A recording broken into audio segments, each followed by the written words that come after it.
بسم اللہ الرحمن الرحیم۔ السلام علیکم ورحمۃ اللہ وبرکاتہ۔ معزز ناظرین، بچوں کی تعلیم اور تربیت میں والدین اور اساتذہ کا کردار انتہائی اہم موضوع ہے۔ اس کا مقصد یہ ہے کہ ہم مل کر والدین اور اساتذہ بچوں کی تعلیم کے ساتھ ساتھ ان کی تربیت کو بہتر بنائیں، تاکہ معاشرے کے اندر جانے والے ہمارے بچے جو ہیں وہ بہتر انسان اور بہتر مسلمان ثابت ہو سکیں۔ معاملہ یہ ہے کہ جب تک بچہ والدین کے کنٹرول میں ہوتا ہے، خاص طور پہ میٹرک کی کلاس تک آپ دیکھ لیں یا اس سے پہلے دیکھ لیں، تو بچہ اتنا کوئی بلنڈر نہیں کرتا، ایسے واقعات رونما نہیں ہوتے۔ لیکن جیسے ہی بچہ کالج لائف میں جاتا ہے، یونیورسٹی میں جاتا ہے، بچہ یا بچی ہو، تو آپ نے دیکھا کہ اکثر و بیشتر بہت سارے ایسے واقعات پیش آتے ہیں جس کی وجہ سے والدین پریشان ہو جاتے ہیں، اور وہ پھر افسوس کرتے ہیں کہ ہمارے بچے یا ہماری بچی نے ہماری عزت جو ہے وہ خاک میں ملا دی۔ اس کے اندر جہاں معاشرے کا ایلیمنٹ ہے، معاشرہ برائی کی طرف بلاتا ہے، معاشرے میں برائی کا غلبہ ہے، اس برائی کے غلبے کے مقابلے میں اچھائی کی کتنی دعوت اور کتنی فکر بچوں کو دی گئی، چونکہ اس کے اندر والدین کا بھی کردار ہے اور اس کے اندر اساتذہ کا بھی کردار ہے۔ والدین ابتدائی طور پر جب بچہ سیکھ رہا ہوتا ہے، تربیت کے پروسیس سے گزر رہا ہوتا ہے، اگر ان کی اچھی تربیت کی جائے گی تو وہ یونیورسٹی کیا، کالجز کیا، جہاں بھی جس معاشرے میں بھی جائے گا اس کو کسی قسم کی پریشانی نہیں ہوگی۔ والدین کو اعتماد ہوگا کہ ہم نے بچے کی اچھی تربیت کی ہے، وہ برائی کے سامنے ڈٹ جائے گا، اور اس کی تربیت کا آغاز جو ہے، سب سے پہلا جو اس کی تربیت گاہ ہے، درس گاہ ہے، اور پہلا اس کا استاد جو ہے اس کے والدین ہیں، اور گھر سے اس کی تربیت کا آغاز ہوتا ہے۔ اور میں نے آپ سے پہلے گزارش کی تھی کہ اس کا مطلب یہ ہے کہ والدین بچے کے سامنے کوئی ایسا فعل سر انجام نہ دیں جو اس کی تربیت میں نیگیٹو اثر انداز ہوتا ہو۔ بچہ جب گروتھ کر رہا ہوتا ہے، بات کو سمجھ رہا ہوتا ہے، پک کر رہا ہوتا ہے، تو اس کے اندر بہت ساری ایکٹیویٹیز گھر میں ایسی ہوتی ہیں کہ ہم سمجھتے ہیں بچہ ہے، اس کو کون سا پتہ چلتا ہے، جبکہ وہ بچہ ہر چیز کو پک کر رہا ہوتا ہے، اپنی مائنڈ میں وہ چیزیں بٹھا رہا ہوتا ہے۔ تو اس پوزیشن میں ہمیں کیا کرنا چاہیے کہ بچے کو والدین خاص طور پہ، اور پھر اس میں اساتذہ بھی، کہ بچے کو تعلیم تو آپ دے رہے ہیں، اس کے ساتھ تربیت کا عملی پہلو یہ ہو کہ اس کو اچھائی اور برائی، نیکی اور بدی کا کانسیپٹ بتائیں۔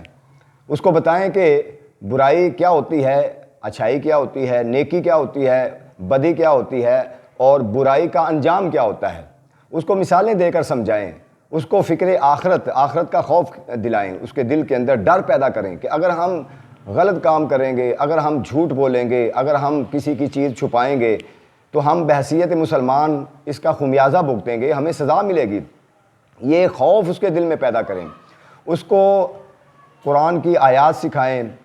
کیونکہ شاہ ولی اللہ کہتے ہیں کہ ابتدائی طور پہ بچہ جو بھی قرآن کی تعلیم حاصل کرتا ہے، باقاعدہ طور پر کسی قاری کے پاس، کسی استاد کے پاس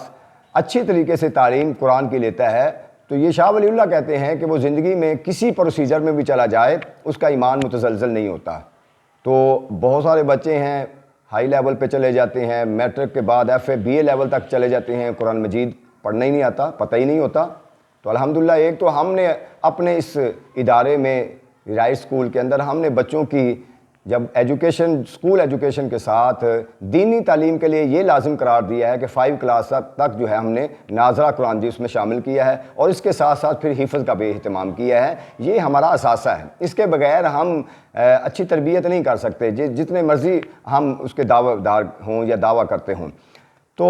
دوسری بات یہ ہے کہ گھر کے اندر عام طور پہ ہوتا یہ ہے کہ چھوٹی چھوٹی باتیں ہوتی ہیں اور پیرنٹس اس کو نظر انداز کر دیتے ہیں، اور وہ ایک جھوٹ کے زمرے میں آتی ہیں۔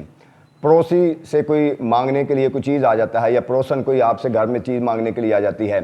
تو آپ نہیں دینا چاہتے تو آپ کہہ دیتے ہیں وہ ہمارے پاس نہیں ہے۔ بچہ یہ دیکھ لیتا ہے کہ اس کا مطلب ہے کسی سے جان چھڑانے کے لیے اگر ہم چھوٹا سا جھوٹ بول لیں تو یہ تو ہمارے لیے بیسٹ ہو جائے گا، پھر وہ اس کو اڈاپٹ کرے گا، پھر وہ اسکول جانے کے بہانے کرے گا اور پھر چھوٹی چھوٹی باتوں پر جھوٹ بولے گا۔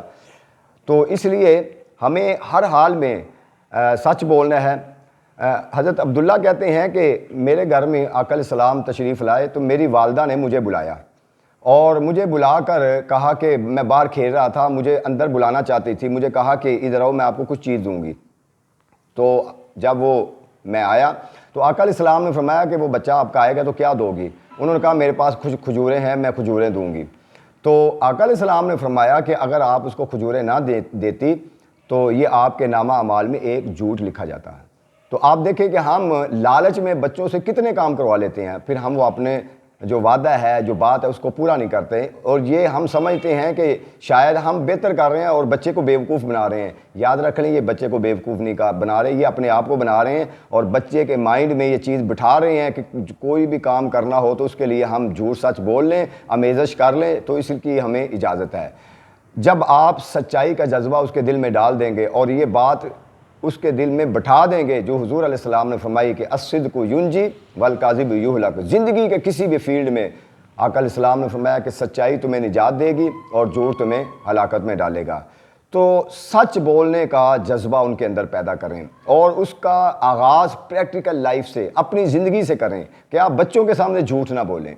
بچوں کو مت کہیے کہ جاؤ ان کے جا کے گھر میں یہ میں پیغام دے دو جو کہ جھوٹ پر منحصر ہو. ایکٹیویٹیز ایسی نہ کریں ان کے سامنے کہ جس کے اندر جھوٹ کا کوئی ایلیمنٹ ہو. یہ جھوٹ سمجھ لیں کہ ساری برائیوں کا یہ آغاز ہے, وگرنہ کیا ہوگا, بچہ لیٹ آئے گا کہیں سے تو جھوٹ میں آپ کہانی سنا دے گا, جلدی چلا جائے گا تو آپ کہانی سنا دے گا. آپ نے تو یہ بھی نہیں پوچھنا اس سے کہ آپ جلدی کیوں چلے گئے اور لیٹ کیوں آئے, بچہ ہو یا بچی ہو, کیوں آپ فون پہ اتنی دیر کس سے آپ بات کر رہے تھے, کیا ضرورت تھی آپ کو, کیوں تنہائی میں بیٹھ کے آپ کیا کر رہے تھے. وہ آپ کو ایسی کہانیاں سنائے گا اور ایسی باتیں بنائے گا کہ آپ اس پہ یقین کر لیں گے. کیوں, آپ اس سے دل میں یہ چیز بیٹھ گئی ہے کہ میرے والدین بھی جب کسی سے جان چھڑانا چاہتے ہیں وہ کوئی جھوٹی کہانی گھڑ لیتے ہیں. یہ تربیت کا سب سے اور بنیادی عنصر ہے کہ اگر آپ نے بچوں کو سچ بولنا سکھا دیا.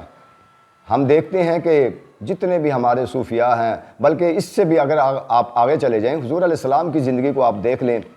کہ اعلان نبوت سے قبل بھی حضور علیہ السلام کا جو 40 سال کا دور ہے جہاں اب نے اعلان نبوت نہیں فرمایا, عرب کے اس معاشرے کے اندر جہاں کے برائیوں کا گڑھ تھا اور ہر کوئی برائی کے اندر اس میں شامل تھا, اس معاشرے کے اندر بھی حضور علیہ السلام کا جو تعارف تھا ان لوگوں میں وہ ہے صادق اور امین. یعنی کہ اس کا مطلب ہے کہ آپ کی زندگی کے اندر جھوٹ اس کو نکال دیں تو بچے کی زندگی میں جھوٹ نہیں آئے گا, سچائی آئے گی. اور پھر سچائی جب آئے گی, وہ کالج میں کوئی ایلیمنٹ ہوگا, کوئی بات ہوگی, کوئی اس کو مارے گا یا اس کی طرف گور کر دیکھے گا تو وہ بچہ فوراً سچ آ کے گھر بتائے گا, اور اس سے پھر معاشرے کے اندر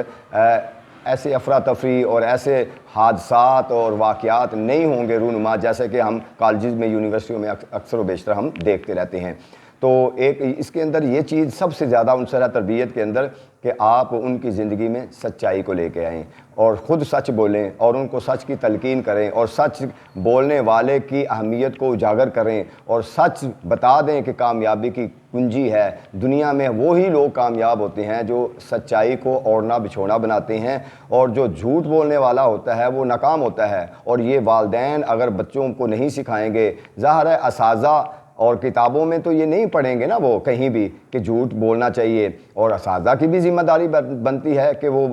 ہر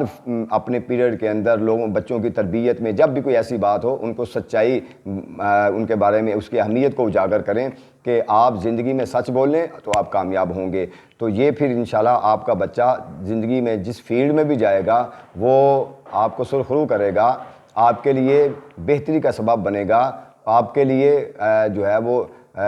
پریشانی کا سبب وہ نہیں بنے گا. وہ جو بھی اس کے ساتھ کوئی معاملہ ہوگا وہ سچا آ کے گھر بتائے گا. اور اس وجہ سے پھر والدین پر اور اساتذہ پر سب سے بنیادی ضروری چیز یہ ہے کہ تربیت کے حوالے سے وہ بچے میں یہ چیز ڈال دیں کہ اس نے زندگی میں کبھی جھوٹ نہیں بولنا. تو آج ہم اسی کے ساتھ ہم